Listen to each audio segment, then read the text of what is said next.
कोई कोई ताकत दुनिया में ऐसी नहीं है जो सिंध की तकसीम कर सके।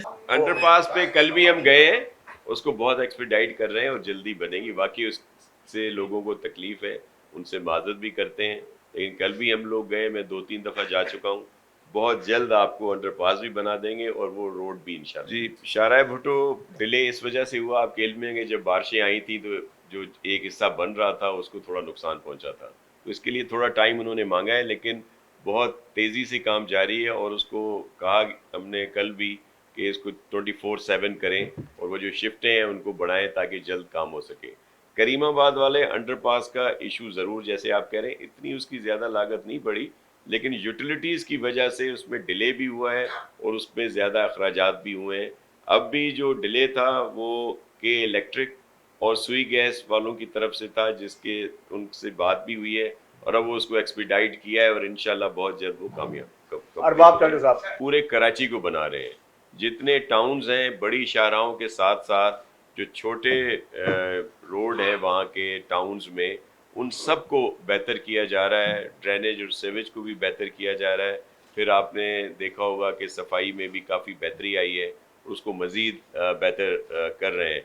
तो आपसे यही बात कर रहे हैं कि पूरा कराची जो है उसको बना के देंगे इंशाल्लाह बहुत जल्द, और हर जगह पे आपको बेहतर सहूलियात जो है वो प्रोवाइड करेंगे। एमक्यूएम की मुर्दा सियासत है उसको उजागर करने की एक और नाकाम कोशिश की। उनके 2-4 इश्यूज थे। पहले तो उन्होंने कहा कि जी हम बल्दियाती निज़ाम को जो है हम लाना चाहते थे और पीपल्स पार्टी ने उसकी मुखालफत की, इसलिए जी वो एजेंडा से वो हटा दिया गया। पहली बात तो जिस बल्दियाती निज़ाम की वो बात कर रहे हैं ये वही बल्दियाती निज़ाम है जब बल्दियाती इंतखाबात हुए थे तो एमक्यूएम की पूरी पार्टी जो है उसने बल्दियाती इंतखाबात में अपना जो उनको ग्राउंड रियलिटीज़ पता थी उसको देखते हुए राह फरार इख्तियार की। चेयरमैन बिलावल भुट्टो ज़रदारी साहब ने कहा कि जी प्राइम मिनिस्टर PMLN का एक डेलीगेशन प्राइम मिनिस्टर मियां शहबाज शरीफ साहब की सरबराही में प्रेसिडेंट साहब से और उनसे मुलाकात हुई। उन्होंने रिक्वेस्ट की कि सपोर्ट करें हमें चंद नुकात पे। उन नुकात में कॉन्स्टिट्यूशनल कोर्ट्स थी, एग्जीक्यूटिव मजिस्ट्रेट थे, ट्रांसफ़र ऑफ जजेस था, removal of protection of provincial share in NFC, amendment article 243, return of education and population planning to the Federation and breaking deadlock on appointment of ECP। इसमें कहीं पे local government का जिक्र है? आप बता दें, सारे सहाफ़ी बैठे हैं, कहीं पे लोकल गवर्नमेंट का कोई जिक्र था? नहीं था।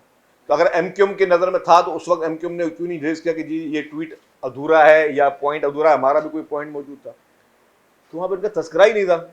आप तो किसी तस्करे में थे ही नहीं, आपकी कोई बात तस्करे में थी नहीं। तो अब आप पॉलिटिकल पॉइंट स्कोरिंग के लिए, और जिस तरह हमेशा आपने हमेशा झूठ की पॉलिटिक्स की है, बहुतान तराशी की पॉलिटिक्स की है, उस पर अगर आप आज ये बात करेंगे तो फिर मैं समझता हूँ वो बात मुनासिब नहीं है।